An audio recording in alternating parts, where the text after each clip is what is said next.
सम्मान्य सभापति महोदय, सबसे पहले मैं आपके प्रति आभार का भाव प्रकट करना चाहता हूं कि इस महत्वपूर्ण चर्चा में आपने मुझे हिस्सा लेने का मौका दिया है। महोदय, ये चर्चा जो है, ये चर्चा एक और तो हमारे संविधान के कारण हमारा देश इतना कितना आगे बढ़ा इसका जनता को एहसास कराएगी। दूसरी ओर हमारे संविधान की मूल भावनाओं के कारण ही 75 साल में लोकतंत्र के मूल पाताल तक गहरे गए हैं, इसका भी एहसास होता है। और तीसरी ओर ये भी मालूम पड़ता है, जब संविधान की भावनाओं को दरकिनार कर कोई अपने लिए संविधान को तोड़ मरोड़ कर आगे चलने का प्रयास करता है तो किस प्रकार के अकस्मात और किस प्रकार की दुर्घटनाएं होती हैं। इस सभी दृष्टि से देखें तो संविधान की दोनों सदन में जो चर्चा हुई है, वो चर्चा एक प्रकार से हमारे किशोरों के लिए, हमारी युवा पीढ़ी के लिए आने वाले दिनों में ये दोनों महान सदन में बैठकर देश का भविष्य का निर्णय करने वालों के लिए बहुत शिक्षणात्मक रहेगी, ऐसा मेरा मानना है। और देश की जनता के लिए भी क्षीण करने में बहुत मदद करेगी कि किस पार्टी ने आज जो 75 साल की मीमांसा होगी, इसमें स्पष्ट हो जाएगा किस पार्टी ने जब जब जनता ने शासन अपने वो पार्टी के हाथ में दिया, संविधान का सम्मान किया है या नहीं किया है। मान्यवर, बहुत लंबी आजादी की लड़ाई के बाद हम आजाद हुए। जब हम आजाद हुए तब दुनिया भर के कई राजनीतिक पंडितों ने कई आगाहियां की थी कि ये देश बिखर जाएगा, शायद बन ही नहीं पाएगा। कुछ लोगों ने ऐसी आगाही की थी कि यहां डेमोक्रेटिक वैल्यू प्रस्तापित हो ही नहीं पड़ सकते, एकता हो ही नहीं सकती और ये देश आर्थिक रूप से कभी भी आत्मनिर्भर नहीं हो पाएगा। और आज जब 75 साल के समय के बाद संविधान को स्वीकार करने के बाद पीछे मुड़कर देखते हैं तो सरदार पटेल का मैं धन्यवाद करना चाहता हूं कि सरदार साहब के अथक परिश्रम के कारण आज देश एक होकर मजबूती से दुनिया के सामने खड़ा।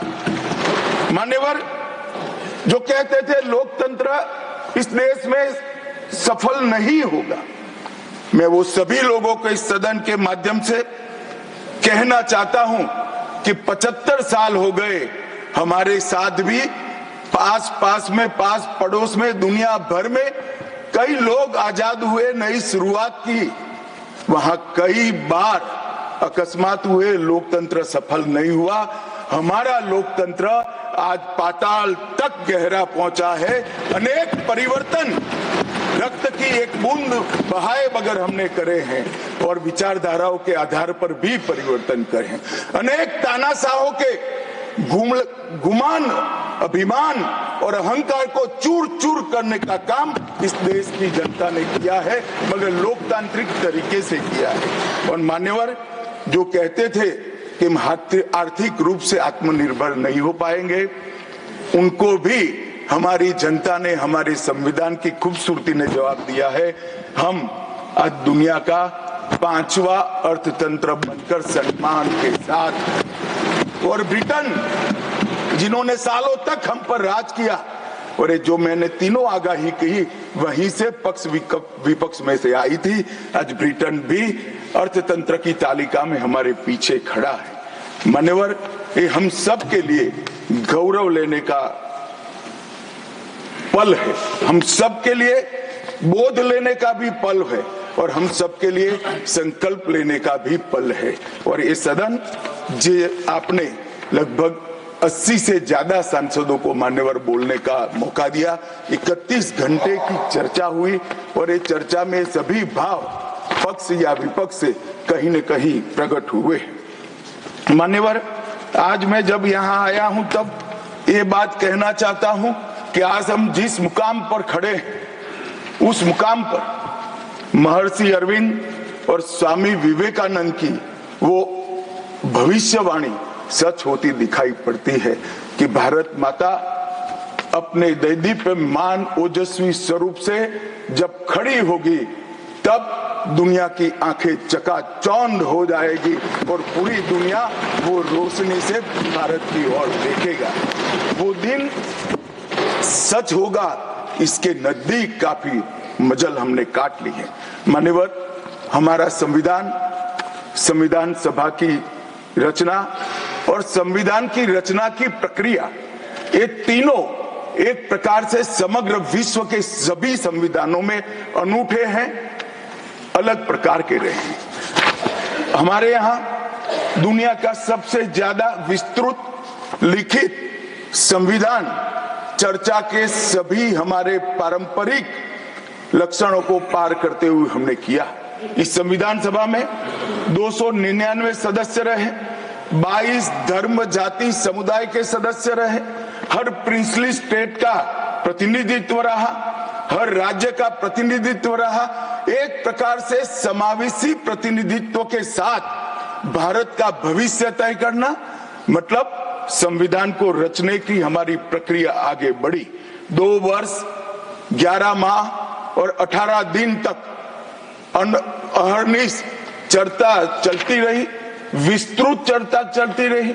देश के भविष्य, देश चलाने के नियम और देश की परंपरा को समाहित करते हुए देश को आगे ले जाने का संकल्प इतनी विस्तृत चर्चा के बाद बना। 13 समितियों में कार्य विभाजन किया गया, 7 सदस्यीय ड्राफ्टिंग समिति बनी और जनता के अभिप्राय के लिए भी शायद ही दुनिया का कोई ऐसा संविधान होगा जिसका ड्राफ्ट पूरी जनता को कमेंट्स के लिए दिया गया और कमेंट्स पर भी बहुत डिटेल चर्चा कर उचित बदलाव भी किए गए। इतनी लोकतांत्रिक परंपरा से और प्रक्रिया से बना हुआ हमारा संविधान 295 अनुच्छेद, 22 भाग और 12 अनुसूचियों में बटा है और ये सभी संविधान के अनुच्छेद, भाग और अनुसूचियां हैं वो विश्व में कोई भी संविधान से ज्यादा उदात्त और उत्तुंग मानव मूल्यों का सृजन करने वाले रहे हैं। मान्यवर, इसलिए हम सबको इस पर गर्व है और हम सब ये संविधान को हमेशा मस्तक झुकाकर प्रणाम करते हैं। मैं एक विशेष उल्लेख करना चाहूंगा मान्यवर, नंदलाल बोस जो गुरुवर टैगोर के अंतेवासी थे, बहुत बड़े कलाकार थे, इन्होंने 4 वर्ष का समय लेकर संविधान को सजाने का काम किया और उन्होंने जो संविधान लिखा गया था इसके अनुरूप घटनाओं को संविधान के अंदर उकेरने का भी काम किया। इतिहास, धर्म, संस्कृति और परंपरा, सबसे मानव जीवन के उच्च मूल्य देने वाली सभी संदेशों को, घटनाओं को उन्होंने चित्र रूप में यहाँ पर उकेरा। यहाँ पर भगवान राम का चित्र भी मिलेगा, बुद्ध और महावीर का भी मिलेगा, दशम पिता गोविंद सिंह जी का भी चित्र मिलेगा, गुरुकुल हमारी शिक्षा नीति कैसी होनी चाहिए इसका संदेश भी मिलता है, राम सीता लक्ष्मण वो एक प्रकार से हमारे अधिकारों का चित्रण करते वक्त दिखाए गए, भगवत गीता के संदेश का चित्र भी दिया, शिवाजी और लक्ष्मीबाई को भी यहाँ पर स्थान देकर देशभक्ति के उत्तुंग पाठ हमें पढ़ाए। नालंदा यूनिवर्सिटी हमारी प्राचीन शिक्षा पद्धति का हमें स्मरण कराती है और नटराज जीवन में बैलेंस कैसे होना चाहिए वो बैलेंस के सिद्धांत को भी प्रतिबिंबित करता है। मैंने आज थोड़ा यहाँ आने से पहले क्या क्या चर्चा हुई राज्यसभा में, उसमें हमारे एक सम्मानीय सदस्य ने कहा कि चर्चा का स्तर कितना नीचा हो गया है कि यहाँ चित्रों की चर्चा हो रही है। मान्यवर, अगर संदेश लेना नहीं आता तो संविधान का भी कोई उपयोग नहीं। ये सारे जो चित्र लगाए हैं वो हमारे हजारों साल से चलने वाले हमारे राष्ट्र के जीवन को उद्घोषित करने वाले, और कोई ये न समझे कि हमारा संविधान दुनिया के संविधानों की नकल है।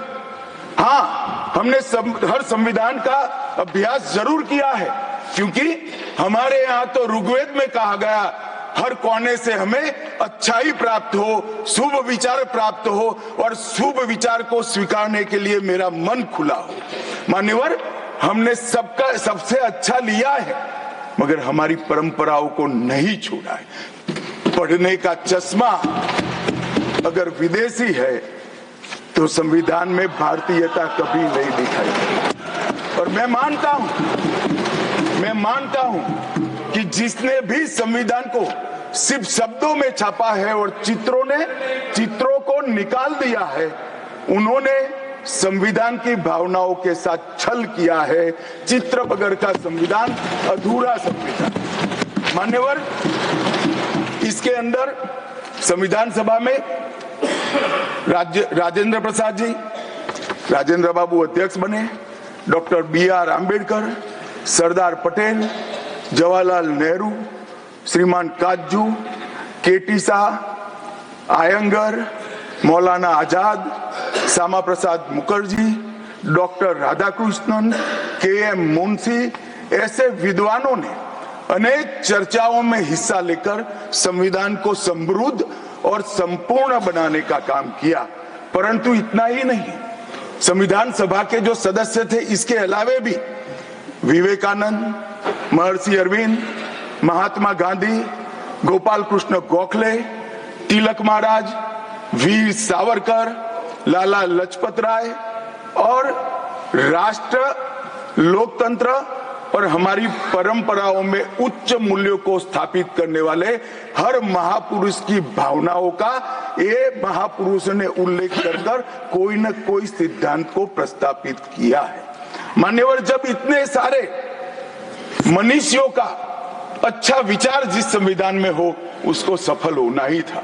ये संविधान सफल होने के लिए संविधान सभा की चर्चा अगर कोई ध्यान से पढ़ेगा तो वेद, उपनिषद, चाणक्य नीति, विदुर नीति, शांति पर्व, रामायण और महाभारत, इसमें से निपजे हुए मानव जीवन के सभी मूल्यों को भी इसके अंदर हमने समाने का प्रयास किया था। मान्यवर, 75 साल हो गए संविधान को किस प्रकार से हमारे राजनीतिक दलों ने और हमारी पॉलिटिकल पार्टियों के साथ साथ हमारी सरकारों ने भी किस प्रकार से आगे बढ़ाया, इसकी भी चर्चा जरूर होनी चाहिए। मैं मानता हूं ये चर्चा समय उचित होगी। हमारे संविधान की रचना के बाद डॉक्टर आंबेडकर ने बहुत सोच समझकर एक वाक्य किया था। मैं आंबेडकर जी के वाक्य को सदन के सामने प्रस्तुत करना चाहता हूं। कोट, कोई संविधान कितना भी अच्छा हो वह बुरा बन सकता है अगर जिन लोग पर उसको चलाने की जिम्मेदारी है वो अच्छे न हो। उसी तरह से कोई भी संविधान कितना भी बुरा हो वो अच्छा साबित हो सकता है अगर उससे चलाने वालों की भूमिका सकारात्मक और अच्छी हो। ये दोनों घटनाएं मान्यवर हमने हमारे संविधान के 75 साल के कालखंड के अंदर देखी है, और मैं तथ्यों के आधार पर सदन के सामने और सदन के माध्यम से देश की जनता के सामने भी रखना चाहता हूं। हमारे संविधान को कभी भी अपरिवर्तनशील नहीं माना गया। समय के साथ साथ देश भी बदलना चाहिए, समय के साथ साथ कानून भी बदलने चाहिए और समय के साथ साथ समाज भी बदलना चाहिए। परिवर्तन इस जीवन का मंत्र है, सत्य है। इसको हमारे संविधान सभा ने स्वीकार किया था। इसलिए आर्टिकल 368 में संविधान संशोधन इसके लिए प्रोविजन किया गया। अभी कुछ राजनेता आए हैं 54 साल की आयु में अपने आप को युवा कहते हैं और ये घूमते रहते हैं, संविधान बदल देंगे, संविधान बदल देंगे, संविधान बदल देंगे। मैं उनको समझाना चाहता हूं कि संविधान बदलने का प्रोविजन, संविधान के प्रावधानों का बदलने का प्रोविजन अनुच्छेद 368 के अंदर संविधान में ही है। और मैं आज फिर से एक बार कहना चाहता हूं, थोड़ा ज्ञानवर्धन भी हो जाए किसी का। भाजपा ने 16 साल राज किया, मान्यवर 6 साल अटल जी ने किया, 10 साल मोदी जी ने किया और 5 साल और मोदी जी करेंगे। एक प्रकार से 16 साल हमने शासन किया। 16 साल में हमने 22 बार संविधान बदला, संविधान के अंदर परिवर्तन की। और कांग्रेस ने 55 साल करा और 55 साल में 77 परिवर्तन कांग्रेस ने भी किए, कांग्रेस के शासन में भी हुए। अब भारतीय जनता पार्टी और कांग्रेस दोनों ने परिवर्तन किए। ये परिवर्तन का टेस्ट कैसा था, किस प्रकार से किए गए? संवैधानिक प्रक्रिया से भी परिवर्तन होते हैं और संविधान को तोड़ मरोड़ कर, फॉर्मेलिटी कर भी परिवर्तन कर सकते हैं। परिवर्तन करने का उद्देश्य क्या था, क्या हासिल करना था? क्या हमारे लोकतंत्र को मजबूत करने के लिए परिवर्तन किए गए? क्या हमारे जिनको अधिकार नहीं है ऐसे लोगों को समकक्ष अधिकार लेने के लिए परिवर्तन किए गए, या अपनी राज्य सत्ता को टिकाने के लिए परिवर्तन? इस पर से ही पार्टी का कैरेक्टर, पार्टी के चलने की पद्धति और पार्टी का संविधान में विश्वास, ये सबको मालूम पड़ता है। मैं ज्यादा संविधान के संशोधन में नहीं जाऊंगा मान्यवर। दोनों प्रमुख दलों के 4 संविधान संशोधन को मैं लेना चाहूंगा। पहला संशोधन हुआ 18 जून 1951 में। संविधान सभा ने ही ये संशोधन करना पड़ा, क्योंकि संविधान बनाने के बाद, संविधान स्वीकारने के बाद आम चुनाव में जाने तक का भी धैर्य कांग्रेस पार्टी में नहीं था। अभी लोकसभा नहीं बनी थी, अभी राज्यसभा नहीं बनी थी और संशोधन लेकर आए। अब उसका उद्देश्य क्या था? 19A जोड़ा गया। 19A जोड़ा गया, वो किस लिए जोड़ा गया? व्यक्ति की आजादी पर स्वतंत्रता को, अभिव्यक्ति की आजादी, अभिव्यक्ति की स्वतंत्रता को कर्टेल करने के लिए पहला सुधार आया। और किसने किया मान्यवर? उस वक्त प्रधानमंत्री कौन था?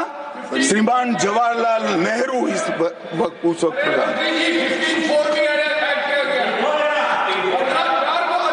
आप बता चुके। अब मान्यवर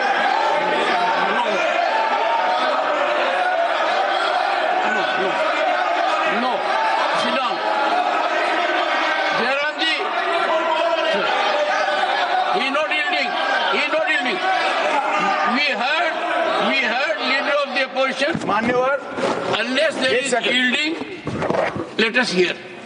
मान्यवर, मेरा लंबा अनुभव है आजकल करते हुए। मुझे 30 साल हो गए विधानसभा और लोकसभा राज्यसभा में बैठे हुए। संसद में भाषण करने का मेरा अनुभव है मान्यवर।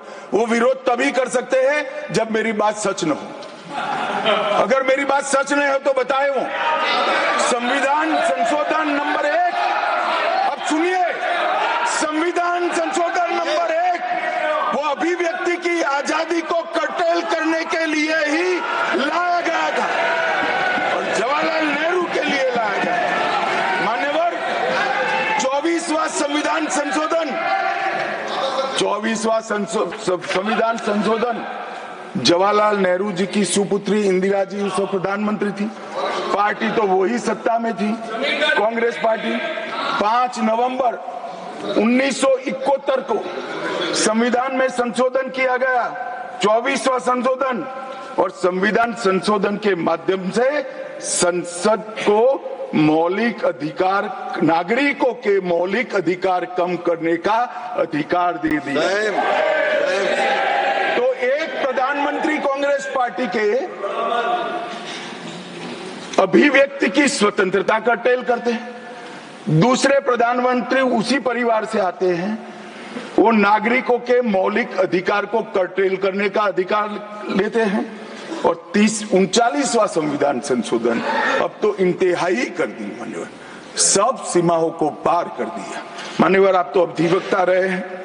10 अगस्त 1975 का वो दिन हमारे संविधान के इतिहास में बहुत, जब भी जिक्र होगा काले अक्षरों से ही इसका जिक्र करना पड़ेगा। उस वक्त 39वां संविधान संशोधन आया मान्यवर।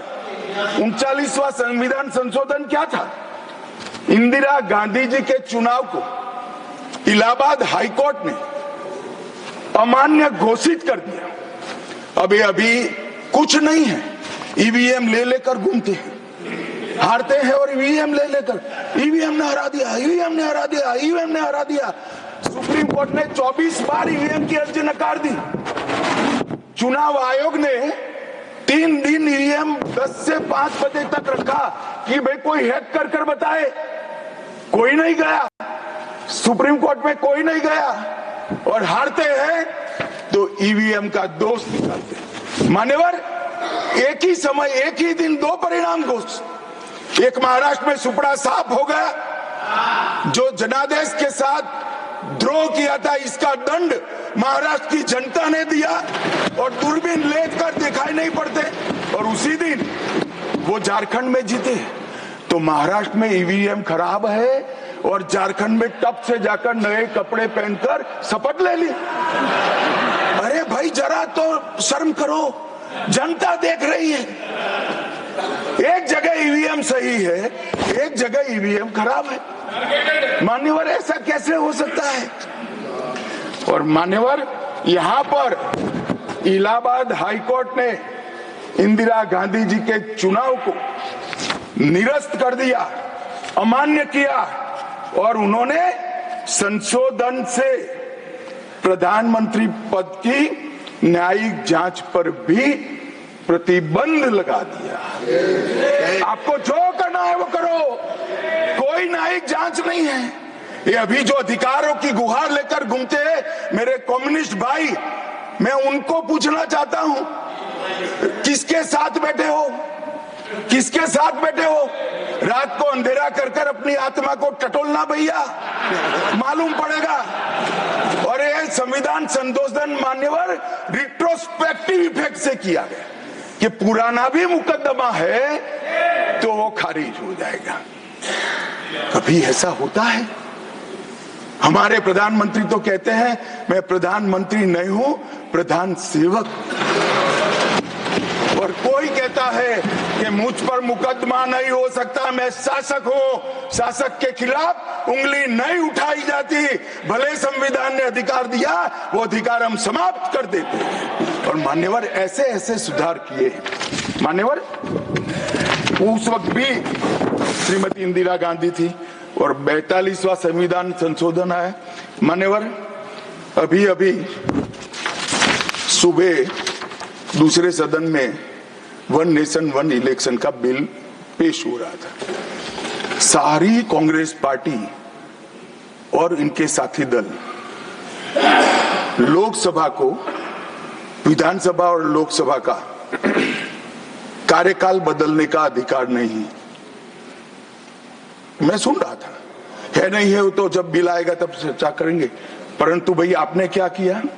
42वें संशोधन से 3 जनवरी को लोकसभा और राज्य की विधानसभाओं का सामान्य कार्यकाल 5 वर्ष से बढ़ाकर 6 साल कर दिया। क्यों किया? कि अभी चुनाव होगा तो हम हार जाएंगे, इसलिए लोकसभा को ही लंबा कर दो। इतनी निर्लज्जता के साथ विश्व में कोई संविधान संशोधन नहीं हुआ होगा। मान्यवर दूसरा, कुछ कानून पारित करने थे, सदस्य उस वक्त ज्यादा विरोध तो कर नहीं सकते थे, मगर विरोध करने का नया तरीका कुछ कांग्रेस में जिसमें हिम्मत थोड़ी बची कुची थी, इन्होंने कहा एब्सेंट रहने लगे तो क्वारम नहीं होता था। तो फरवरी 1 को संविधान संशोधन किया कि संसद और राज्यसभा में क्वारम की आवश्यकता नहीं है। 5 5 लोग भी है तो चला लो भाई। इसके बाद राष्ट्रपति शासन की अवधि, खड़गे साहब किया है तो सुनना पड़ेगा, हिम्मत के साथ सुनना पड़ेगा। मान्यवर राष्ट्रपति शासन की अवधि, राष्ट्रपति शासन की अवधि 6 महीने तक बढ़ा दी। मान्यवर ये 4 संशोधन, मैं समझ रहा हूं क्यों गुस्सा आ रहा है, मैं समझ रहा हूं क्यों गुस्सा आ रहा है। मान्यवर Sir, he is not yielding. Honorable Home Minister is not yielding. Are you yielding, sir? मान्यवर मैं आपको एड्रेस करूंगा।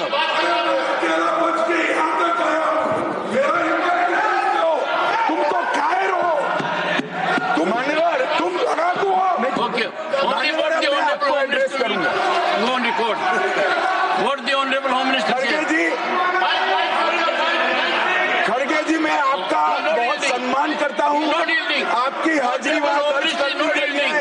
कृपया बैठे, मुझे बोलने दीजिए।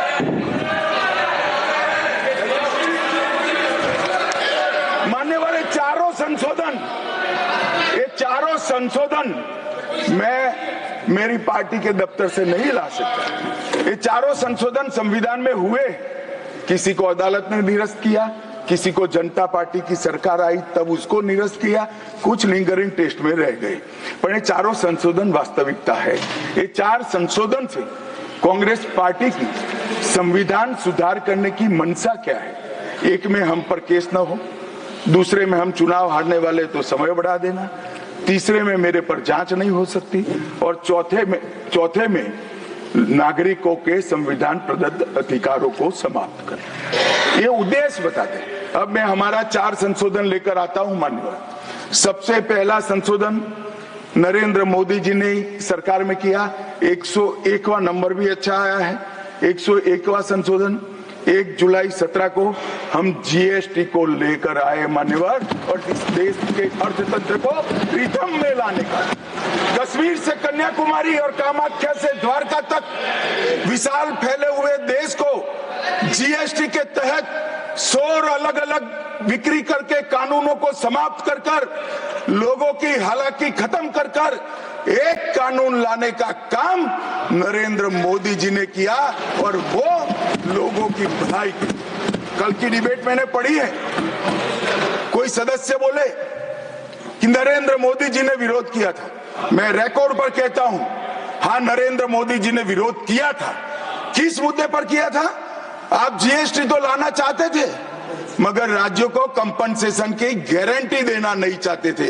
हम जीएसटी भी लाए और राज्य को विकास दर के हिसाब से कंपनसेशन की गारंटी भी दी। इतना ही नहीं, गारंटी का 10 साल तक पालन करने का काम भी भारतीय जनता पार्टी की नरेंद्र मोदी सरकार ने किया। हम संशोधन लाए देश के अर्थतंत्र को सुचारू बनाने के लिए। दूसरा संशोधन लाए, 102वां संशोधन, national commission of backward class को संवैधानिक दर्जा देने का काम। अब कुछ लोगों को पेट में दुख रहा है कि नरेंद्र मोदी जी ने ये क्यों किया। मैं साहब आगे बहुत सारी बातें बताऊंगा। नरेंद्र मोदी जी इसलिए कर पाए कि आपने नहीं किया था। अगर आप एक कर देते तो मोदी जी के तो भाग्य में ही नहीं आता। मगर साहब पिछड़ी जातियों का कल्याण कभी भी कांग्रेस पार्टी का विश्वास नहीं रहा, मान्यता नहीं रही, नीति भी नहीं।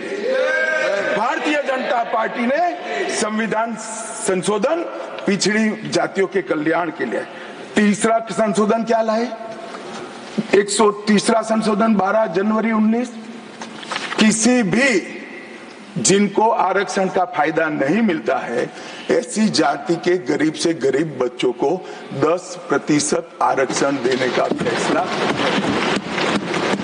गरीब कल्याण और गरीब हटाओ की बातों, गरीबी हटाओ की बातों सालों तक करी, सूद नहीं मिली, समय नहीं मिला, विचार नहीं आया। ये विचार नरेंद्र मोदी जी को आया और गरीबों को, बच्चों को 10% आरक्षण पूरे देश भर में मिला। मान्यवर 105वां संशोधन, ओबीसी की पहचान करने के लिए केंद्र के पास अधिकार थे। अब मैं बताना चाहता हूं, इतने बड़े विशाल देश में 140 करोड़ की जनसंख्या में पिछड़ी जातियों का पिछड़ापना क्या कोई एक केंद्र सरकार कर सकती है?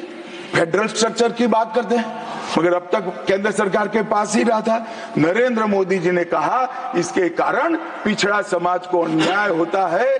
आगे से ये संविधान संशोधन करने के बाद 10 अगस्त 2021 के बाद पिछड़ापन का निर्णय करने का अधिकार राज्य की सरकारों को देने का काम नरेंद्र मोदी। और मान्यवर सबसे अंतिम संशोधन में पांचवा कहना चाहता हूं, 106वां संशोधन, और मैं तो क्रम में बोला हूं, एक भी काटा नहीं। 101, 102, 103, 104, 105, 106 सभी के सभी जन कल्याण के लिए। और छठा सम्मेलन संशोधन था 28 सितंबर 2023 को मातृशक्ति को शक्ति प्रदान करने का, मातृशक्ति को 33% आरक्षण, नारी शक्ति वंदन अधिनियम। मान्यवर, मैं आज आपके माध्यम से पूरे सदन से और पूरे सदन के माध्यम से देश भर की 140 करोड़ की जनता को कहना चाहता हूं कि जब इस दोनों सदन में 33% नारी शक्ति बैठेगी, संविधान निर्माताओं की कल्पना पूरी हो जाएगी। मान्यवर, इनकी आत्मा को बहुत शांति मिलेगी। इसके अलावा भी हम कई कानून लेकर आए। हम कानून लाए ट्रिपल तलाक को निरस्त करने का। अब ये कहते हैं आपकी वोट बैंक की राजनीति है। मान्यवर, सुप्रीम कोर्ट का कोई वोट बैंक होता है क्या? सुप्रीम कोर्ट तो चुनाव नहीं लड़ती है, जजों को चुनाव नहीं लड़ना है। ट्रिपल तलाक समाप्त करना चाहिए और साहबानों को मुआवजा देना चाहिए। दोनों जजमेंट सुप्रीम कोर्ट ने अलग अलग समय पर दिए थे, परंतु वोट बैंक की राजनीति हम नहीं कर रहे हैं। वोट बैंक की राजनीति कर कर मुस्लिम बहनों के साथ इतने साल अन्याय करने का काम एक कांग्रेस पार्टी ने किया। हमने तो ट्रिपल तलाक समाप्त कर कर मुस्लिम माताओं को, बहनों को अधिकार दिया। आपका कि भी अधिकार आपके पति जैसे हैं, मगर देखिए साहब, ट्रिपल तलाक समाप्त हो गया, अभी कोई नहीं कहता अच्छा हुआ। कैसे कहेगा? एक उदाहरण पड़ा है, हमारे आरिफ मोहम्मद खान बेचारे मंत्री थे, अच्छे खासे मंत्री थे, फर्राटे की अंग्रेजी बोलते थे, बहुत पढ़े लिखे व्यक्ति थे, फारसी के विद्वान, उर्दू के विद्वान, हिंदी तो मातृभाषा। अब उन्होंने कहा कि साहबानों को मुआवजा देना चाहिए। मंत्री पद भी गया, सांसद पद भी गया, और बेचारे कई सालों तक संघर्ष करते। कौन बोलेगा? मान्यवर, इनका जो पद्धति है वोट बैंक की पॉलिटिक्स करने की पद्धति है। मान्यवर, 2020 में हम नई शिक्षा नीति लाए। पहली शिक्षा नीति आजादी के बाद आई है जिसका विरोध कम्युनिस्ट भी नहीं कर पाए। बाकी तो शिक्षा नीति आए और कम्युनिस्ट पार्टी विरोध न करे, कोई नहीं। ऐसा कभी हो सकता है? मुझे भी बड़ा आश्चर्य होगा कि प्रकृति बदल गई है या उनका सोच बदल गया है। खैर, जो भी हुआ, फिर मुझे किसी ने बताया कि आपने इतनी अच्छी शिक्षा नीति लाए हैं कि इसका विरोध करोगे तो लोग उनका विरोध करेंगे, इसलिए विरोध नहीं किया है। मान्यवर, जम्मू कश्मीर में आरक्षण देने का संशोधन विधेयक लाए और 3 नए आपराधिक कानून भी हम लेकर आए। हमारी क्रिमिनल जस्टिस सिस्टम के ये 3 कानून 160 साल बाद पहले अंग्रेजों ने बनाए थे, अंग्रेजों की पार्लियामेंट में बने थे। नरेंद्र मोदी जी ने, माननीय नरेंद्र मोदी जी ने बीएनएस, बीएनएसएस और बीएसए के माध्यम से हमारी संपूर्ण न्यायिक आपराधिक न्याय प्रणालिका को भारतीयकरण करने का काम नरेंद्र मोदी जी। और वो कानून जो अंग्रेजों को राज टिकाने के लिए बने थे, वो कानून को समाप्त कर कर हमारे संविधान ने हमारे नागरिकों को जो अधिकार दिए हैं, समय पर न्याय मिलना चाहिए। इसका करने का काम नरेंद्र मोदी जी ने किया। इस देश को गुलामी की मानसिकता से आजाद करने का काम कई सालों के बाद अगर किसी ने किया तो हमारे नेता नरेंद्र मोदी ने किया। और आप तो कई साल तक अटल जी की सरकार आई, कई साल तक बजट शाम को 5:30 बजे रखते थे। क्यों शाम को 5:30 बजे रखते थे? क्योंकि इंग्लैंड की रानी के घड़ी में उस वक्त 11 बजते थे। आजादी के इतने सालों तक अंग्रेज की रानी के घड़ी से बजट रखने की आदत थी, वो भी किसी ने बदला तो भारतीय जनता पार्टी ने बदला, अटल बिहारी वाजपेयी। मान्यवर, संविधान के सम्मान की बहुत बातें हुई, मगर संविधान का सम्मान सिर्फ बातों में नहीं होना चाहिए, कृति में भी होना चाहिए, कर्तृत्व में भी होना चाहिए और कल्पना में भी होना चाहिए। जब कृति में नहीं है, कर्तृत्व में नहीं है, तो कल्पना में आ ही नहीं सकता। अभी मैंने इस चुनाव में अजीबोगरीब नजारा देखा मान्यवर, अजीबोगरीब नजारा था। आज तक इतने साल चुनाव हुए, किसी ने आम सभाओं में संविधान को लहराया नहीं। संविधान को लहराकर, झूठ बोलकर जनादेश लेने का कुत्सित प्रयास कांग्रेस पार्टी के नेताओं के माध्यम से। मान्यवर,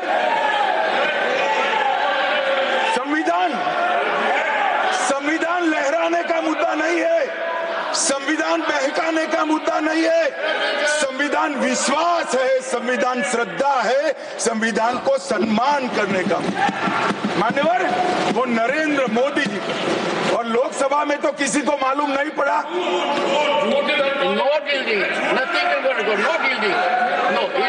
मान्यवर, लोकसभा में तो किसी को मालूम नहीं पड़ा, लोकसभा में तो किसी को मालूम नहीं पड़ा। जागरूकता थी। महाराष्ट्र में भी लहराने के अलावे बांटने गए तो एक पत्रकार के हाथ में भी आ गया, खोला तो मान्यवर पूरा कोरा था, अंदर कुछ लिखा ही नहीं था, प्रीएम्बल भी नहीं था। मान्यवर, इतना बड़ा छल। आपकी बात नहीं कर रहा मैं, ये तो पकड़े जाने के बाद तो सब लोग सुधर जाते हैं। मान्यवर, 75 साल के इतिहास में, संविधान के आयुष्य में, संविधान के नाम पर इतना बड़ा छल मेरे जीवन में तो मैंने ना देखा है ना जाना।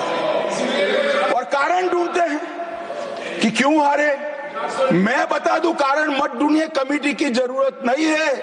संविधान और आरक्षण करते थे, लोग जान गए कि संविधान फर्जी लेकर घूमते हो तो लोगों ने हरा दिया। मान्यवर, ये प्रति जो लेकर घूमते हैं, इसमें गोखले साहब ने क्या लिखा है वो एक बार पढ़ लें। उन्होंने लिखा है कि इंदिरा जी और कांग्रेस पार्टी ने संविधान पर सबसे ज्यादा कठोर कुठाराघात करने का काम किया है। जो प्रति लेकर घूमते हैं ना, उसकी प्रस्तावना में लिखा है। माननीय अध्यक्ष, माननीय सभापति महोदय, माननीय सभापति महोदय, संविधान कैसे तोड़ा मरोड़ा जा सकता है, इसके भी मैं 2 उदाहरण देना चाहता हूं। हमारे सेना के जवान, सुरक्षा दलों के जवान, वो हमारी मातृभूमि की 1 इंच भूमि पर जान देने के लिए तैयार है। सैकड़ों हजारों लोग शहीद हुए 1 इंच भूमि के लिए। और मान्यवर, किसी को भी भूमि देनी है तो आर्टिकल 1 अमेंड करना पड़ेगा। आर्टिकल 1 में हमारे भूभाग की व्याख्या की गई है, इसको बदलना पड़ता है। तमिलनाडु के पास एक टापू था, कच्चातीवू टापू। वो टापू 1974 में अचानक ही एक एग्रीमेंट कर वन फाइन मॉर्निंग लंका को दे दिया गया। मान्यवर, चलो भाई, बहुमत था आपका, मान लो ऐसे भरोसे से किया होगा कि संसद मेरा सम्मान रखेगी, परंतु बाद में भी ये आर्टिकल 1 का बदलाव आज तक नहीं आया है और वो हमारा भूभाग आज हमारा हिस्सा नहीं है। मान्यवर, ऐसा खिलवाड़ भारत नहीं दुनिया के किसी भी देश में शासकों द्वारा संविधान के साथ नहीं किया होगा। मान्यवर, आप तो अधिवक्ता हैं। 35A को कॉन्स्टिट्यूशन ऑर्डर से, राष्ट्रपति महोदय के ऑर्डर से दाखिल किया गया। अब दाखिल तो हो सकता है, पर कॉन्स्टिट्यूशन ऑर्डर को दोनों सदन की परमिशन चाहिए, जो हमने धारा 370 हटाने के लिए ली। मैं आज कांग्रेस के मित्रों को पूछना चाहता हूं, जो संविधान की दुहाई देते हैं, 35A जब आपने लागू किया, इसके कॉन्स्टिट्यूशन ऑर्डर पार्लियामेंट में कब डिबेट में आया, कब मतदान हुआ, किसने पारित किया? पार्टी को तो निजी परिवार की जागीर समझते हो, संविधान को भी निजी परिवार की जागीर आप लोग समझ रहे। मान्यवर, इतना बड़ा छल देश की 2 संसदों के साथ किया है। एक पूरा 35A डाल दिया संसद संविधान में, पार्लियामेंट के पास सब्जेक्ट ही नहीं है। देश का भूभाग दे दिया, पार्लियामेंट के साथ विषय ही नहीं आया। किस प्रकार से आपने संविधान के साथ खिलवाड़ किया है, किस प्रकार से आपने देश को चलाया है, ये देश की जनता को आज इस बहस से मालूम पड़ना चाहिए। मान्यवर, आपातकाल, अभी बड़ी बड़ी उद्दात भावनाओं का स्मरण कांग्रेस के मेरे दोनों सदनों के साथी सदस्य कर रहे थे। यंग सदस्य करे तो मैं समझता हूं, शायद इन्होंने इतिहास न पढ़ा हो, मगर जो लोग आपातकाल के वक्त थे वो भी करते थे। किसी की भी स्मृति इतनी अल्पकालीन कैसे हो सकती है? मान्यवर, क्या हुआ था आपातकाल में? लाखों लोग कोई अपराध के बगैर जेल में ठूस दिए गए। लाखों लोग, कोई पॉलिटिकल पार्टी बाकी नहीं है। आज इनके साथ बैठे हैं, उनमें से भी कुछ लोग जेल में थे, वो भी नहीं बोलते हैं। न्यायालय में डर का माहौल, मीडिया पर सेंसरशिप। इंडियन एक्सप्रेस ने अपना संपादकीय एक भी शब्द लिखे बगैर का कोरा संपादकीय प्रकाशित करा, क्योंकि लिख नहीं सकते थे। श्रीमान शुक्ला साहब से एडिट कराना होता था, वापिस ही नहीं आता था, तो उन्होंने कोरा अखबार ही निकाल दिया। इस तरह से विरोध किया और तय हो गया, मान्यवर, एक व्यक्ति कहेगी वो ही कानून होगा। और क्यों किया? देश पर आक्रमण हुआ था क्या? देश की आंतरिक सलामती ठीक नहीं थी क्या? ना ना ना ना ना ना, ऐसा कुछ नहीं हुआ था। सिर्फ इतना हुआ था कि इलाहाबाद हाईकोर्ट ने उनको सांसद के रूप में अयोग्य ठहरा दिया था। अपनी कुर्सी जाने वाले, चुनाव नहीं कराना था। और मान्यवर, जब पार्लियामेंट, जब इसको चैलेंज किया गया और न्यायालय में, सर्वोच्च अदालत में जब चर्चा चली, तब उन्होंने कहा, नीरज डे को पूछा कि आर्टिकल 21 के तहत के अधिकार इमरजेंसी में समाप्त हो सकते हैं क्या? तो उन्होंने कहा, यस सर। साहब, कोई भी वकील को यस सर कहने की इतनी बड़ी फीस नहीं मिली होगी। नीरज डे 11 साल तक अटॉर्नी जनरल रहे, एक यस सर कहने का। मान्यवर, डीओ ड्राफ्ट जो होता है वो कैबिनेट में, कैबिनेट मंत्रालय से आ, कैबिनेट मंत्रालय में डीओ ही नहीं है। कैबिनेट का जो प्रस्ताव होता है कैबिनेट मंत्रालय के थ्रू जाता है, मगर आज कैबिनेट में कोई रिकॉर्ड नहीं है कैबिनेट मंत्रालय में। मैं तो छोटा था मान्यवर, मुझे जेल में नहीं जाना पड़ा। मेरी आयु होती तो मेरा भी सौभाग्य होता, पूरे 19 महीने इसके विरोध में मैं जेल में रहना पसंद करता, परंतु मैं छोटा था। मुझे इमरजेंसी की मालूमात कैसे पड़ी? मैं बीना का गीतमाला सुनता था, बीना का गीतमाला अचानक बंद हो गई, तो मैंने घर में झगड़ा किया कि बीना का क्यों गीतमाला क्यों नहीं आती।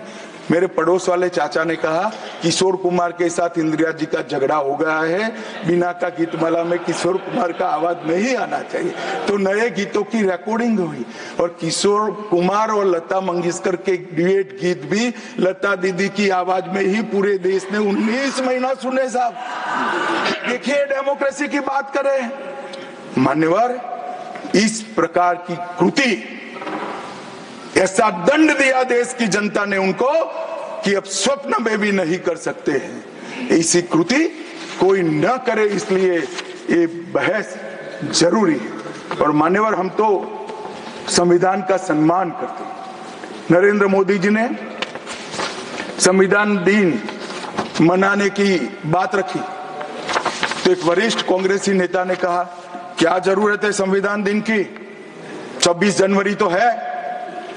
बोले भाई, संविधान को जितनी भी बार स्मरण करोगे, इसकी भावनाओं के प्रति आपकी आस्था दृढ़।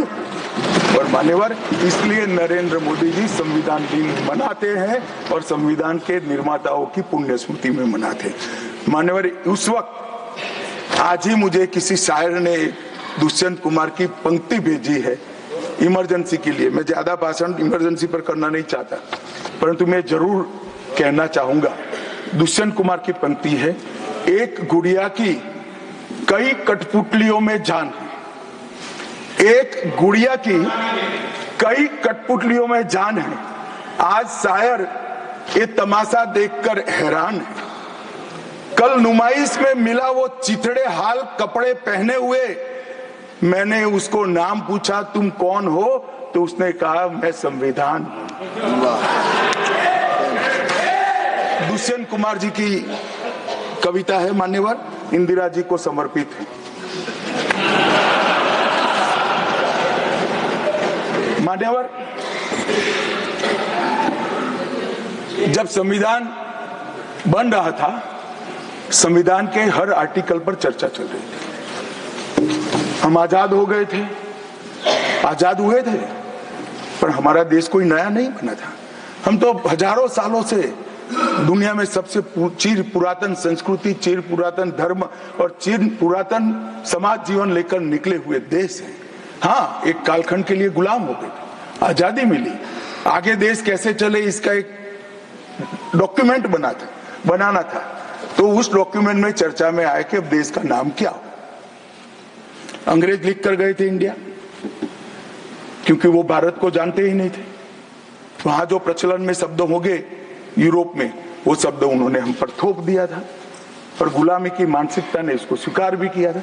मगर जब आजाद हुए तब इस पर चर्चा हुई और अब उस वक्त के सदस्य सेठ गोविंददास ने दरखास्त किया कि देश का नाम भारत रखना चाहिए। उस वक्त जवाहरलाल नेहरू ने कहा कि पीछे देखने की जरूरत नहीं है, भविष्य की ओर देखिए। और मान्यवर, देश के नाम के अंदर इंडिया भी रहा, भारत भी रहा। खैर, मैं इस पर टिप्पणी करना नहीं चाहता, परंतु नजरिए का सवाल है। अगर इंडिया के चश्मे से भारत को देखोगे तो भारत समझ में नहीं आएगा, पूरा जीवन चला। और इसलिए इन्होंने अपने गठबंधन का नाम भी इंडिया ही रखा है, इसीलिए रखा है, वो ही सोच से चलना है। और मान्यवर, हमारे प्रधानमंत्री जी ने विकास तो करना है, दुनिया में सबसे आगे बढ़ना ही है, विकास के साथ साथ विरासत को भी अपना कर आगे बढ़े। गुलामी की हर परंपरा को हम समाप्त करना चाहते हैं। हम एक आजाद मुल्क है, सार्वभौमत्व से लैस मुल्क है, किसी की परंपरा हमें स्वीकार नहीं है। परंपरा बदलनी है तो हम बदलेंगे, नए कपड़े हर कोई पहनता है, हम भी पहनेंगे, परंतु हमारी पुरानी परंपराओं पर हमें शर्म नहीं है। और मान्यवर, क्या किया नरेंद्र मोदी जी ने? राजपथ, जो अंग्रेज सम्राट के सम्मान में नाम रखा गया था, उसका नाम बदलकर कर्तव्य पथ रखा। इंडिया गेट पर किंग पंचम जॉर्ज की मूर्ति लगी थी, मूर्ति हटा दिया, शर्म के मारे में स्थान खाली था। हमने वहां सुभाष बाबू की प्रतिमा लगा। मान्यवर, नेवी का चिन्ह जो देकर गए थे वही चलता था। हमने वीर छत्रपति शिवाजी महाराज की नेवी के चिन्ह को हमने भगवान बिरसा मुंडा की 150वीं जयंती को जनजातीय गौरव वर्ष के रूप में मनाया। राष्ट्रीय युद्ध स्मारक हमने बनाया और राष्ट्रीय युद्ध स्मारक में अमर जवान की ज्योति को विलीन करने का काम भारतीय जनता पार्टी के नेता नरेंद्र मोदी।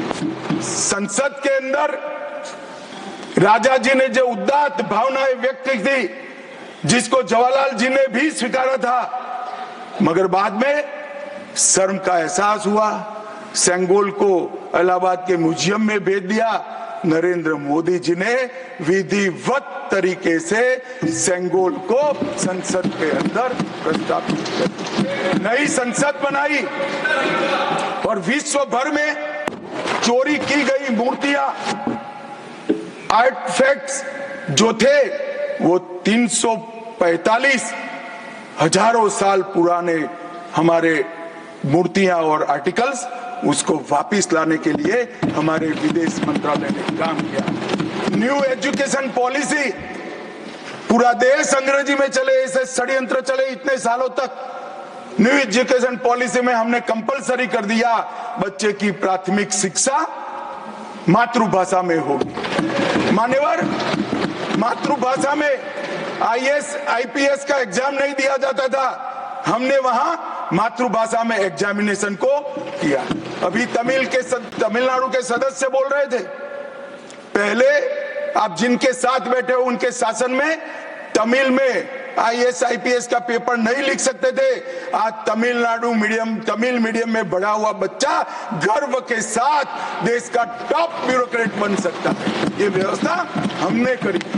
मान्यवर, अंडमान और निकोबार के द्वीप समूह का नाम जो अंग्रेज रखे थे वो छोड़कर गए थे। सुभाष बाबू ने जब अंडमान निकोबार जीता तब उन्होंने नामकरण किया था शहीद और स्वराज, उसको भुला दिया गया। आजादी के बाद फिर से अंग्रेजों का नाम वापस लाए, नया न रखो कोई बात नहीं भाई, सुभाष बाबू ने रखा निकाल दिया। हमने डंके की चोट पर सुभाष बाबू के नाम शहीद और स्वराज दोनों वापस लाने का काम किया। ल्यूटियन में रेस कोर्स रोड पर रहते थे, हमने लोक कल्याण मार्ग करा। डेलहाउसी रोड का नाम दारा सिकोह के नाम से किया और निर्मला जी ब्रीफकेस की जगह वही खाता लेकर आज जब बजट देती है तब पूरे देश भर के भारतीय संस्कृति के लोगों को आनंद होता है। मान्यवर, 1500 से ज्यादा पूरे नए कानूनों को हमने समाप्त करने का काम किया। इन्होंने अपने परिवार की प्रसिद्धि के अलावे कुछ नहीं किया। हजारों जगह पे गांधी नेहरू परिवार के नाम मिलेंगे और किसी का नहीं। सुभाष बाबू का पुतला भी हमने लगाया। मान्यवर, हमने प्रधानमंत्री संग्रहालय बनाया।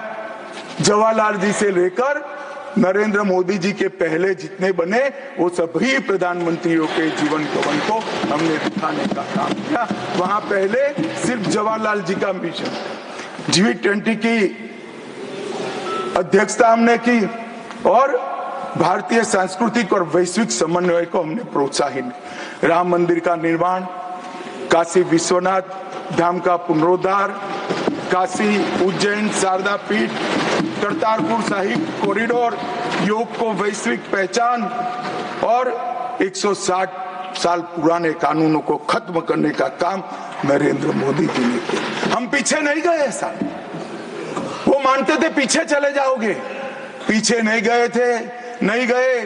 पीछे तो आप छोड़कर गए थे। आप 14वें नंबर पर छोड़कर गए थे, अटल जी 11 पे लाए, फिर 11 से नीचे नहीं गए, देश पर बड़ा उपकार किया।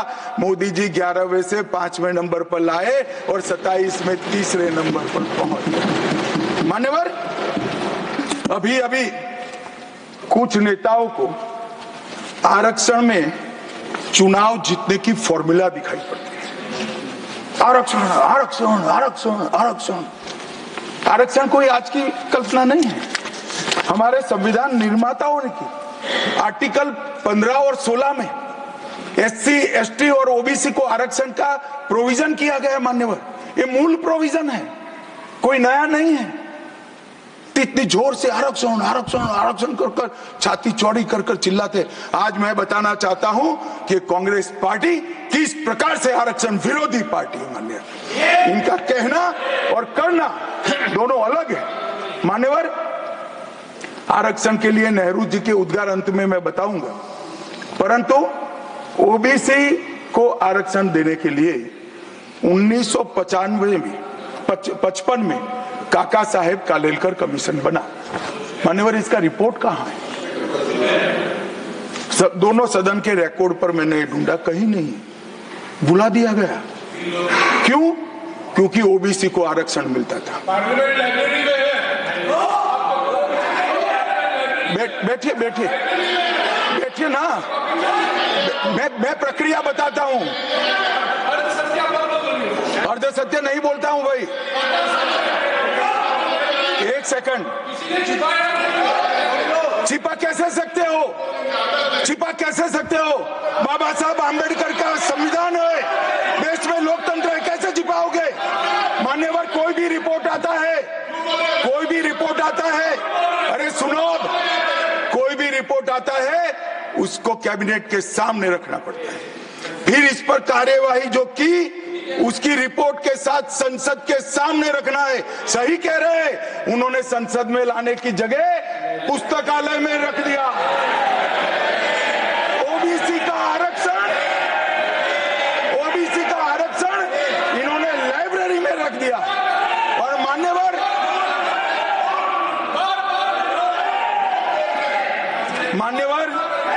अगर काका साहेब कालेलकर कमीशन का रिपोर्ट स्वीकार कर लिए होते तो 1980 में मंडल कमीशन की रिपोर्ट की जरूरत ना पड़ती। मंडल कमीशन का रिपोर्ट कमीशन ही इसलिए बनाया गया क्योंकि काका साहेब कालेलकर कमीशन का रिपोर्ट स्वीकारा नहीं, और 80 में मंडल कमीशन का भी रिपोर्ट आ गया, किसी ने इसका अमल नहीं किया। अमल कब हुआ? जब 90 में इनकी सरकार गई तब अमल हुआ। और मान्यवर, तब तक मंडल कमीशन के रिपोर्ट को भी ठंडे बस्ते में डाल दिया गया। 90 में, अरे सुनिए सुनिए मान्यवर,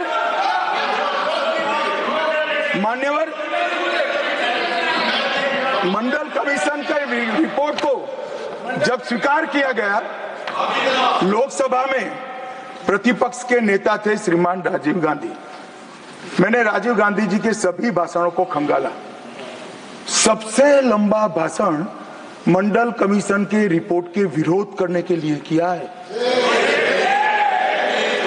और इन्होंने कहा पिछड़ों को आरक्षण देने से इस देश में योग्यता का अभाव हो जाएगा। अब ये तो आपके विचार है मान्यवर।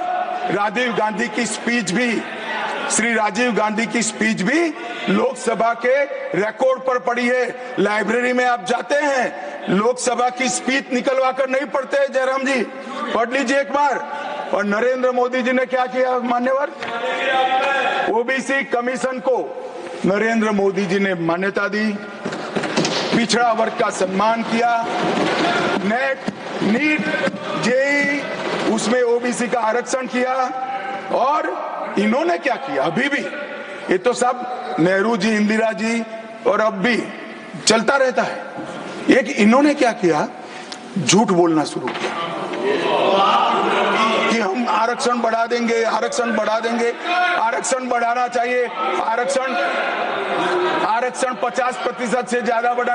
ये क्यों बढ़ाना है मैं बताना चाहता हूँ। मान्यवर, झूठ नहीं, असत्य, झूठ की जगह असत्य। चलिए मान्यवर, आपने भी क्रेडिट किया, खड़गे जी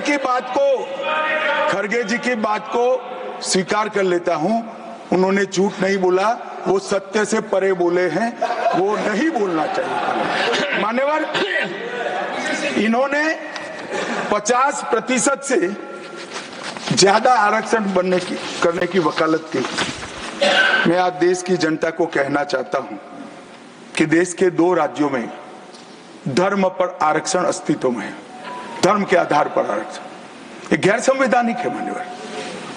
संविधान सभा की कोई भी डिबेट आरक्षण के प्रावधान करने वाले आर्टिकल की पढ़ लीजिए, इसमें स्पष्ट किया गया है कि कोई भी आरक्षण धर्म के आधार पर नहीं हो सकता, आरक्षण पिछड़ापन के आधार पर।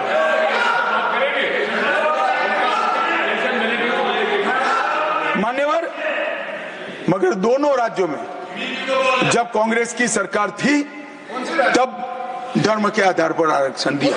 अब क्या हुआ है, सुप्रीम कोर्ट में रुक जाता है क्योंकि 50% की सीमा, वो ओबीसी का कोई कल्याण नहीं चाहते हैं। 50% की सीमा बढ़ाकर मुसलमानों को आरक्षण देना चाहते हैं, मानिए धर्म के आधार पर आरक्षण देना चाहते हैं। और मैं आज फिर से एक बार इस सदन में जिम्मेदारी तब के साथ कहता हूं, दोनों सदन में जब तक भाजपा का एक भी सदस्य है, धर्म के आधार पर आरक्षण हम नहीं होने देंगे। इस संविधान विरोधी मान्यवर, मैं अब धर्म के आधार पर आरक्षण, अरे दिया है।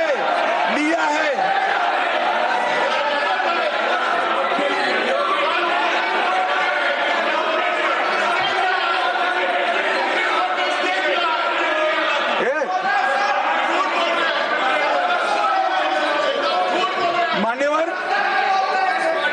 इससे तो ये बच जाएंगे, मगर मैं रिकॉर्ड पर से कुछ कोट अनकोट कहना चाहता हूं, जो संविधान सभा की चर्चा का रिकॉर्ड है। जवाहरलाल नेहरू जी ने कहा, मैं ये देखकर सचमुच आश्चर्यचकित हूं कि नियुक्तियों में आरक्षण के सिद्धांत को कितनी देर तक ले जा रहा है, मतलब कितना बढ़ा रहे हैं। मुझे नहीं लगता कि ये बिल्कुल अच्छा है। ऐसा लगता है कि मुदलियार और ब्राह्मणों के सिवा लगभग सभी जातियों को पिछड़ा वर्ग में शामिल कर देंगे। मान्यवर, सरकारी सेवाओं में आरक्षण के लिए इनके विचार थे। मैं इस बात से चिंतित हूं कि सरकारी सेवाओं में नियुक्ति के लिए जिस तरह से बहुत सारी जातियां और समूहों के आरक्षण के प्रस्ताव आते हैं, ये बहुत बुरी प्रवृत्ति है। इससे सरकारी कामकाज और आम तौर पर विकास और सार्वजनिक जीवन में गिरावट आएगी। मान्यवर, ये इनके विचार है, आज तक नहीं बदले, आज तक नहीं बदले, यही विचार है। मगर अभी जोर से बोलना, एक शब्द का प्रयोग मैं नहीं कर सकता, आगे गलती हो गई थी, असत्य बोलना और सार्वजनिक रूप से बोलना, इस सिद्धांत को कुछ नेताओं ने स्वीकार किया। मान्यवर, हमारे संविधान के directive of principle of state policies भाग 4 के अनुच्छेद 44 में एक एंट्री है जो कॉमन सिविल कोड की यूसीसी की बात करती है। क्योंकि हमारे संविधान का फैब्रिक पंथ निरपेक्ष, हर जाति, हर धर्म, हर समुदाय के लोगों के लिए समान कानून होना चाहिए, इसका हमारा संविधान पक्षधर है। मान्यवर, ये यूसीसी क्यों नहीं आया? यूसीसी इसलिए नहीं आया कि संविधान सभा समाप्त होने के बाद, चुनाव होने के बाद, पहले प्रधानमंत्री जवाहरलाल नेहरू जी मुस्लिम पर्सनल लॉ लेकर आए और यूसीसी नहीं आया। मैं आज कांग्रेस पार्टी को इस सदन में सार्थ पूछना चाहता हूं, क्या पंथ निरपेक्ष राष्ट्र के अंदर सभी धर्मों के लिए एक कानून होना चाहिए या नहीं होना चाहिए, इसकी कांग्रेस पार्टी स्पष्टता करे। क्या आप मुस्लिम पर्सनल लॉ का समर्थन करते हैं? और मान्यवर, इससे बड़ा छलावा नहीं हो सकता। मान्यवर, इससे बड़ा छलावा नहीं हो सकता। इन्होंने हिंदू कोड बिल भी ला दिया। हिंदू कोड बिल उठाकर देख लिए। हम तो नहीं चाहते कि हिंदू न्याय शास्त्र के आधार पर इस देश का कानून बने। अभी के जीवन के मूल्यों के आधार पर कानून बनना चाहिए। मगर हिंदू कोड बिल में एक भी पुरानी हिंदू न्याय व्यवस्था का कोई नामो निशान नहीं है। हिंदुओं को बुरा न लगे इसलिए मुस्लिम पर्सनल लॉ दिया, तो सामान्य कानून को हिंदू कोड बिल बना दिया। मान्यवर, चलो मैं तो कहता हूं कि खड़गे जी और जयराम जी कह रहे हैं कि भाई पर्सनल लॉ का अधिकार मिले तो हमें आपत्ति नहीं है, तो फिर पूरा सरिया लागू करिए। क्रिमिनल में क्यों सरिया निकाल दिए? बताओ भाई, क्या चोरी करे इसके हाथ काट दोगे? कोई इससे जगद्य महिला के साथ अपराध करे तो पत्थर मारकर मार दोगे? देशद्रोही को रोड पर सूली चढ़ाओगे? तो विवाह के लिए, निकाह के लिए पर्सनल लॉ, वारिस के लिए पर्सनल लॉ और क्रिमिनल सरिया क्यों नहीं भाई? अगर उनको देना ही है तो पूरा ही दे देते, पूरा दे देते। मान्यवर, ये इन्होंने तुष्टीकरण की शुरुआत वहीं से करी है। मुस्लिम पर्सनल लॉ इस देश में संविधान आने के बाद तुष्टीकरण की शुरुआत। आर्टिकल 14 और 15 का ये भंग है। अंबेडकर जी, लोहिया जी, के.एम. मुंशी, एच.वी. कामत, ये सब ने इसका विरोध किया है। 1973 से 16 तक 11 बार देश की सुप्रीम कोर्ट ने यूसीसी लाने का आग्रह देश की और राज्य की सरकारों ने किया है। आप नहीं ला सकते, तुष्टीकरण से ऊपर नहीं उठते। मैं बताता हूं मान्यवर, हमने ही उत्तराखंड में भारतीय जनता पार्टी की सरकार ने यूसीसी लाया। हमारा काम करने का तरीका, मैं आपके माध्यम से दिग्विजय सिंह को कह रहा हूं, वो कहते हैं कौन रोकता है? हम खुद रोकते हैं। कारण बताऊं मैं? सुनने का धैर्य चाहिए, क्योंकि हमारा तरीका है कि लोकतांत्रिक तरीके से काम किया जाए। समाज के जीवन में इतना बड़ा सामाजिक बदलाव करने वाले कानून को उत्तराखंड सरकार ने मॉडल कानून के रूप में पारित किया है। इसकी न्यायिक मीमांसा होगी, इस पर सामाजिक चर्चा होगी, धर्म के विद्वान चर्चा करेंगे, कुछ सजेशन आएंगे तो इसको स्वीकारेंगे और बाद में भारतीय जनता पार्टी की सरकार हर राज्य में कॉमन सिविल कोड लेकर आए।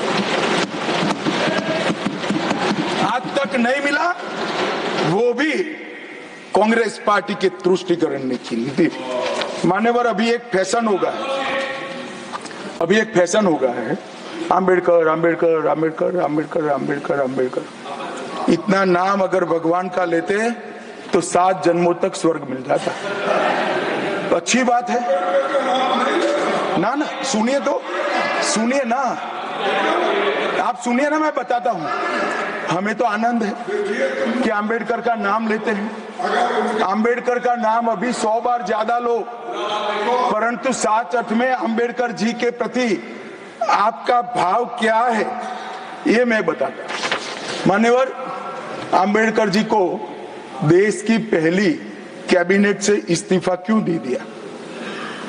अंबेडकर जी ने कई बार कहा कि अनुसूचित जातियों और जनजातियों से हुए व्यवहार से मैं असंतुष्ट हूं, सरकार की विदेश नीति से मैं असहमत हूं और आर्टिकल 370 से मैं असहमत हूं। इसलिए वो छोड़ना चाहते थे। उनको आश्वासन दिया गया, आश्वासन पूरा नहीं हुआ।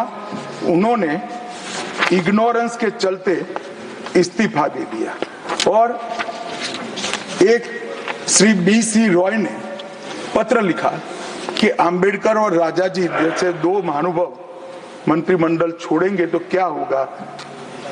तो नेहरू जी ने उनको जवाब में लिखा है, राजा जी के जाने से तो थोड़ा बहुत नुकसान होगा, अंबेडकर के जाने से मंत्रिमंडल कमजोर नहीं होता है। मान्यवर, ये विचार जो खड़गे जी कह रहे हैं ना, क्या आपत्ति है? जिसका विरोध करते हो उसका वोट के लिए नाम देना कितना उचित है? क्योंकि अब अंबेडकर जी को मानने वाले पर्याप्त संख्या में आ गए हैं, इसलिए आप अंबेडकर अंबेडकर कर रहे हो। मान्यवर, मुंबई के मेयर ने एक पत्र लिखा था कि मऊ में अंबेडकर जी का स्मारक बनाना चाहिए। मऊ में जो अंबेडकर जी का जन्म स्थान था, सुझाव लिखा। उन्होंने कहा आमतौर पर स्मारक निजी पहल से बनाने चाहिए। यदि सरकार किसी प्रकार की सहायता करती है तो वो उचित नहीं होगा। उनके कितने स्मारक बने साहब? कोई स्मारक अंबेडकर जी का नहीं बना, देश भर में नहीं बना। अंबेडकर जी के स्मारक कब बने? जब भारतीय जनता पार्टी सत्ता में आई, तब मऊ में डॉक्टर अंबेडकर के जन्म स्थान पर स्मारक बना। लंदन में अध्ययन करते थे, वहां स्मारक बना। नागपुर में शिक्षा दीक्षावलित वहां बना। दिल्ली में महापरिनिर्वाण स्थल पर बना, और मुंबई में चैत्य भूमि में भी बन रहा है। हमने 5 तीर्थ बनाए महामानव। और मैं मानता हूं मान्यवर, मैं मानता हूं कि अंबेडकर जी के सिद्धांतों पर चलना नहीं और वोट के लिए उनकी गुहार लगा देना। 14 अप्रैल को राष्ट्रीय समरसता दिवस घोषित किया हमने। 26 नवंबर को संविधान दिवस घोषित किया। उस वक्त भी इसका विरोध कांग्रेस के वरिष्ठ नेताओं ने किया। मान्यवर,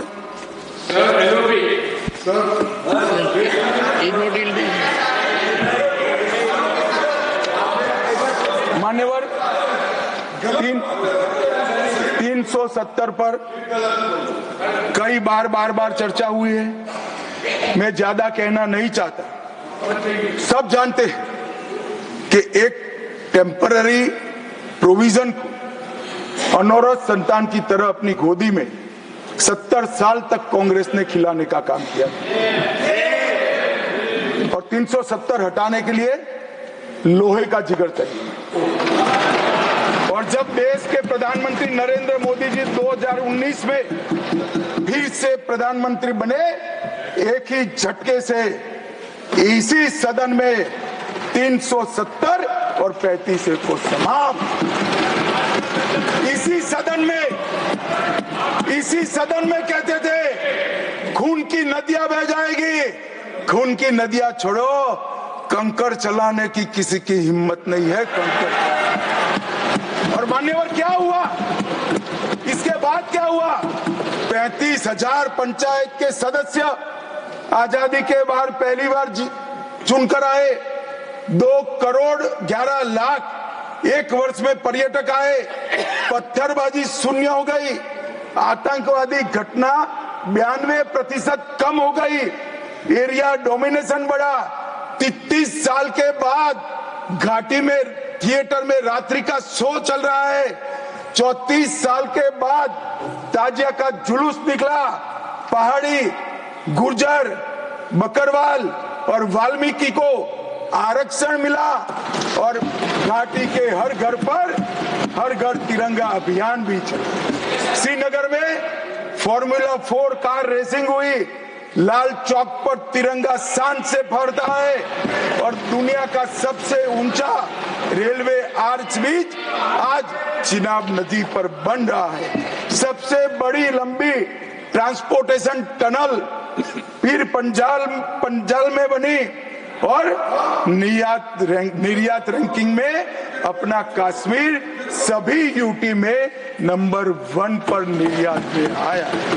मान्यवर 80,000 करोड़ पाकिस्तान से आए हुए विस्थापित, घाटी से भगाए गए विस्थापित और पश्चिमी पाकिस्तान से आए हुए विस्थापित को 80,000 करोड़ दिया, और 1,19,000 करोड़ का निवेश आज आ गए। मान्यवर 370 के रहते 70 साल में 12,000 करोड़ का निवेश आया था।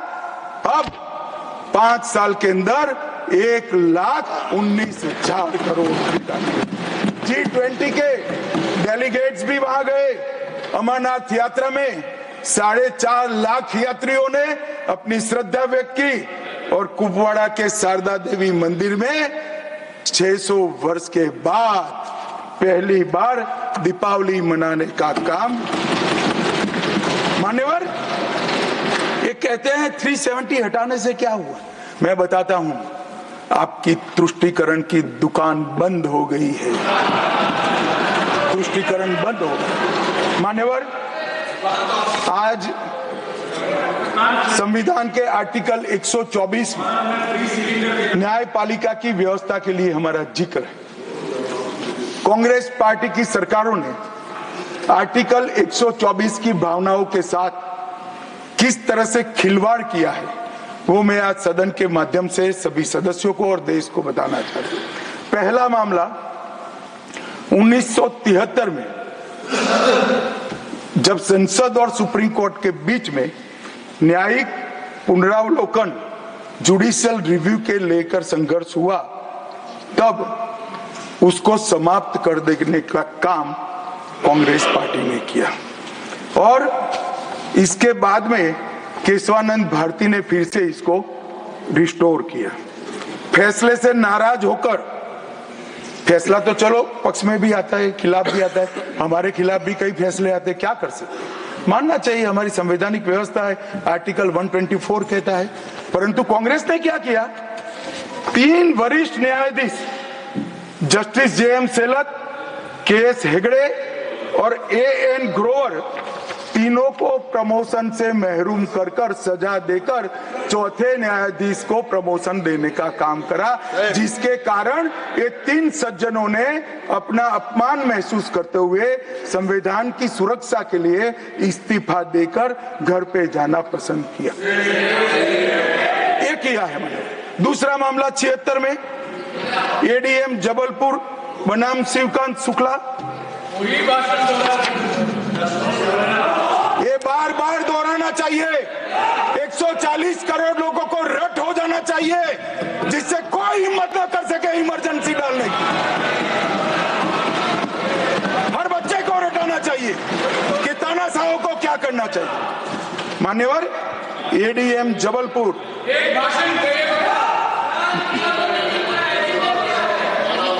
मान्यवर ADM जबलपुर जस्टिस खन्ना बेचारे 3 विरुद्ध 1 लघुमती फैसला दिया। क्या हुआ, वो कभी भी चीफ जस्टिस नहीं बन पाए। मान्यवर, उनको रिटायर्ड हो जाना।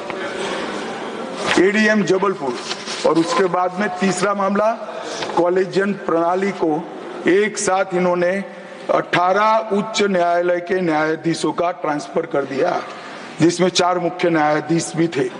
और कारण क्या था मान्यवर, क्यों किया, कोई कदाचार था, कोई भ्रष्टाचार था?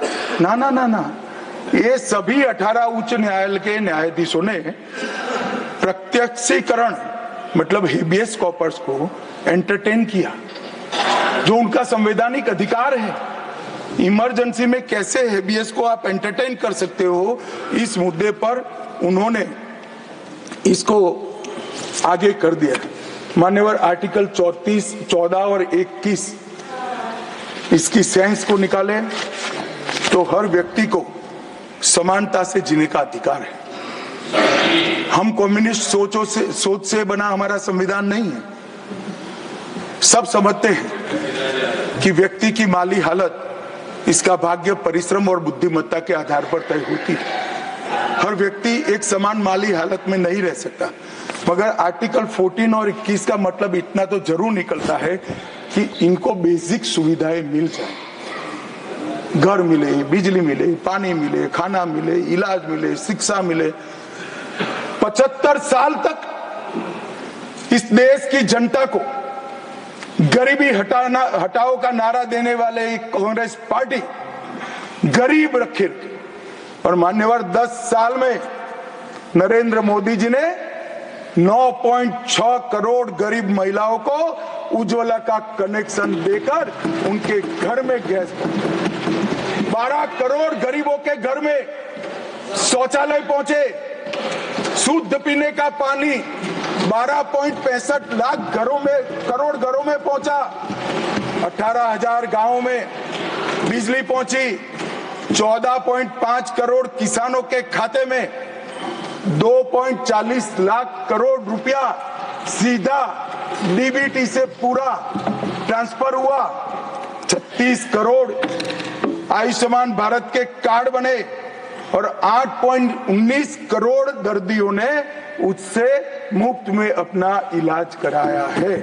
और मान्यवर, अब 70 साल से अधिक कोई भी आय वर्ग का व्यक्ति हो, इसको 5 लाख तक का इलाज मोदी सरकार ने, प्रधानमंत्री ने फ्री कर दिया। 36 राज्यों में 80 करोड़ लोगों को one nation one ration card दिया, 5 किलो अनाज मुफ्त दिया, 25 लाख करोड़ रुपए की राशि सीधी बैंक खातों में डीबीटी के माध्यम से गई है।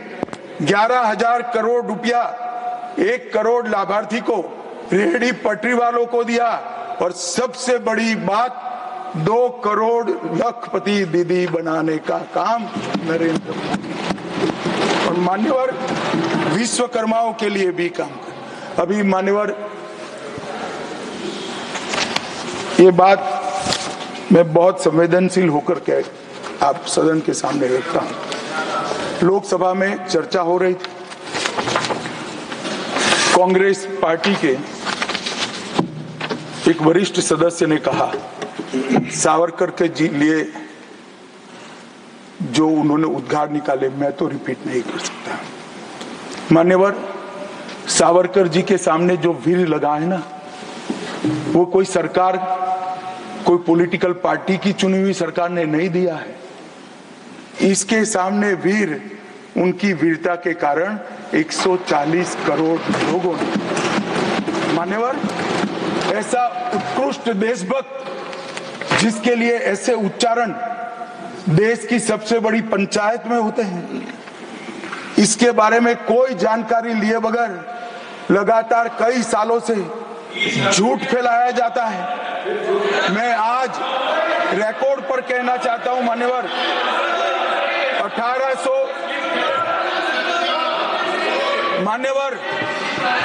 1857 से लेकर 1947 तक के स्वतंत्र संग्राम में किसी भी व्यक्ति को एक जीवन में 2 आजीवन कारावास हुए हैं तो वो वीर सावरकर। मध्य दरिये में देश को आजादी दिलाने के लिए टॉयलेट तोड़कर दरिया में छलांग लगाने का साहस किसी में था तो वीर सावरकर। एक ही जेल में 2 भाई काला पानी की सजा काट रहे थे, 10 साल तक भाई एक दूसरे को देखे नहीं। ऐसा वीर परिवार पूरे देश में दूसरा नहीं। मान्यवर, आज सावरकर जी की एक उक्ति मैं यहाँ पर कहना चाहता हूँ। उनका एक मराठी में वाक्य है, तुझ साठी मरण ते जनन, तुझ बिन जनन ते मरण। इसके आगे है, हे मातृभूमि तेरे लिए मरण मृत्यु ही जीवन है और तेरे बिना जीवन मेरे लिए मृत्यु से भी कठिन। ये देशभक्ति के वाक्य जिस व्यक्ति के मुंह से निकले, इसके लिए इस प्रकार की सदन में चर्चा करते हैं, सार्वजनिक रूप से बोलते हैं और गर्व महसूस करते हैं। क्या देशभक्ति कोई विचारधारा के साथ जुड़ी हो ही सकती है? देश के प्रति बलिदान किसी धर्म के साथ जुड़ा हुआ हो सकता है? किस प्रकार के स्तर पर हम देश के सार्वजनिक जीवन को ले गए मान्यवर, और हमारी तो न माने, हमारी न सुने। सुनिए सुनिए, आप हमारी न माने, हमारी न सुने, हमको न स्वीकारे, मगर मैं इंदिरा जी के 2 वाक्य कोट करना चाहता हूं। एक, उन्होंने 1966 में सावरकर जी के निधन पर कहा, सावरकर एक महान व्यक्ति थे, उनका नाम साहस और देशभक्ति का पर्याय है। एक महान क्रांतिकारी जिन्होंने अनगिनत लोगों को प्रेरणा देने का काम किया, इंदिरा गांधी तत्कालीन प्रधानमंत्री। दूसरा, श्री बाखले को पत्र लिखा कि आपका पत्र मुझे मिला, वीर सावरकर द्वारा ब्रिटिश सरकार के प्रति साहसी प्रतिरोध का हमारे स्वतंत्रता संग्राम के इतिहास में अपना एक महत्वपूर्ण स्थान। मैं भारत के इस असाधारण पुत्र की जन्म शताब्दी के लिए कोटि कोटि शुभकामनाएं देती हूं प्रधानमंत्री। भाई हमारा तो न सुनो, मगर आप इंदिरा जी का भी नहीं सुनते हो। और मान्यवर, आपके माध्यम से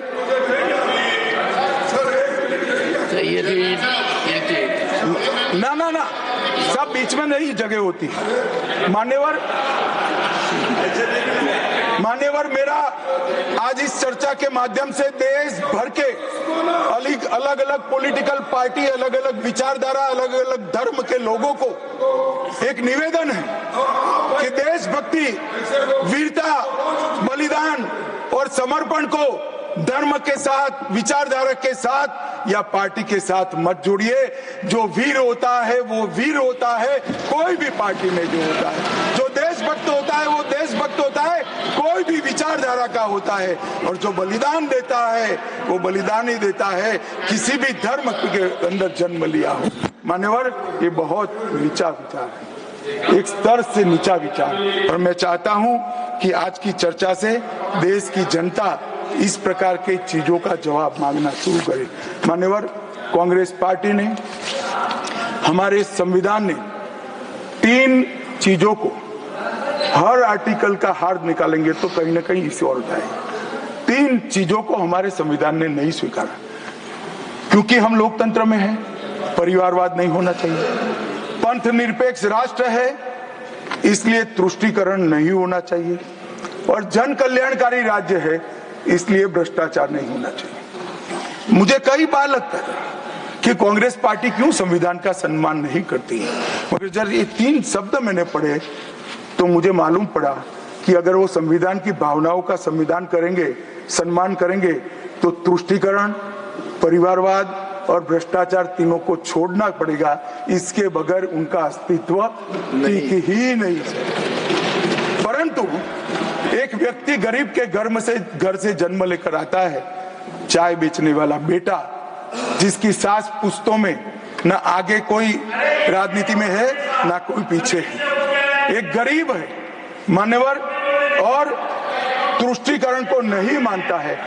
ऐसा आदमी जब 2014 में देश का प्रधानमंत्री बना, इन्होंने देश की राजनीति को तुष्टीकरण, परिवारवाद और भ्रष्टाचार के नासूर को हमेशा के लिए।